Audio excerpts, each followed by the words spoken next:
ઓમ નમો નારાયણ. હું અરુણાબેન પી ગોસ્વામી સુરતથી તમારું સ્વાગત કરું છું અરુસ કિચનમાં. તો આજે આપણે બનાવશું ઓરિયોની લચ્છી. તો એના માટે આપણે આ ઓરિયો બિસ્કિટ લીધા છે. તો કોઈ પણ બિસ્કિટ તમે વ્હાઈટ ક્રીમવાળા કે ચોકલેટવાળા ક્રીમવાળા કોઈ પણ લઈ શકો એમ ઘરમાં પડ્યા હોય. અને 2 કપ આપણે દહીં લીધું અને થોડીક ખાંડ ટેસ્ટ પ્રમાણે અને થોડુંક પાણી જોઈએ. દહીં ઘાટું હોય તો થોડુંક પાણી આપણે નાખવું પડે એમ, એટલે બહુ ઘાટી લચ્છી ન થાય. તો આમાં આપણે હવે બનાવશું. તો દહીં આમાં લઈ લે. ઉનાળામાં આવું બધું ખાવાની મજા આવે, ઠંડી ઠંડી લચ્છીને.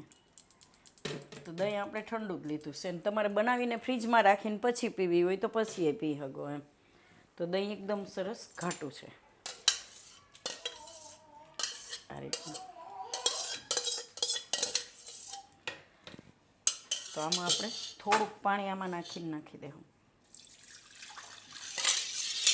અડધો કપ જેટલું એમ. આ રીતે અને ખાંડ નાખી દેવું ટેસ્ટ પ્રમાણે. બિસ્કિટે મીઠા હોય એટલે એ રીતે તમારે ખાંડ નાખવાની. હવે આ બિસ્કિટ છે એને આપણે આમાં આ રીતે નાખી દેવું, થોડાક ભૂકો કરીને. આખાય પીસાઈ જાય પણ થોડાક ભાંગીને આપણે નાખી દઈએ એમ. આ રીતે 1-2 બિસ્કિટ રાખશું આપણે એમાં ઉપરથી નાખવા માટે. તો બિસ્કિટ નાખીએ એટલે થોડુંક પાણી નાખવું પડે, નકર આ બહુ ઘાટી થઈ જાય એમ. અને આનું ક્રીમ આવે એ મીઠું હોય અંદર, ચોકલેટવાળું કે પછી વેનીલા કોઈ પણ તમે લઈ શકો એમ. આ રીતે.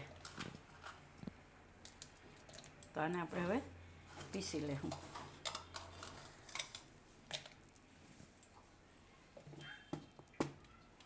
તો આને આપણે હવે પીસી લેવું. તો આપણે આને પીસી લીધું છે આ રીતનું.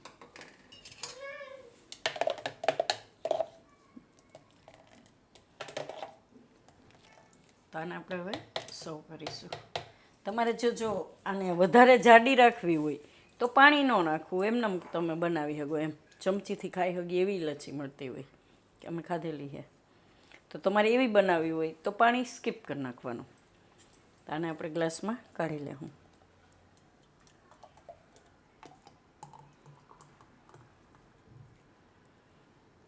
આ 1 ગ્લાસ પી લઈએ એટલે ભૂખ ના લાગે.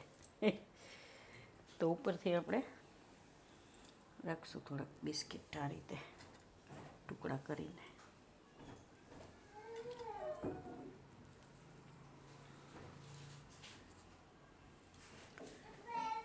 તો તૈયાર છે આપણી ઓરિયોવાળી લચ્છી. તો જો તમને મારી આ વિડીયો કે રેસીપી પસંદ આવી હોય તો એને લાઇક કરજો, શેર કરજો અને મારી ચેનલને સબસ્ક્રાઈબ કરજો. અને બેલ આઇકન દબાવવાનું ના ભૂલતા. કમેન્ટ કરીને કહેજો કે તમને કેવી લાગી આ ઓરિયોના બિસ્કિટવાળી લચ્છી.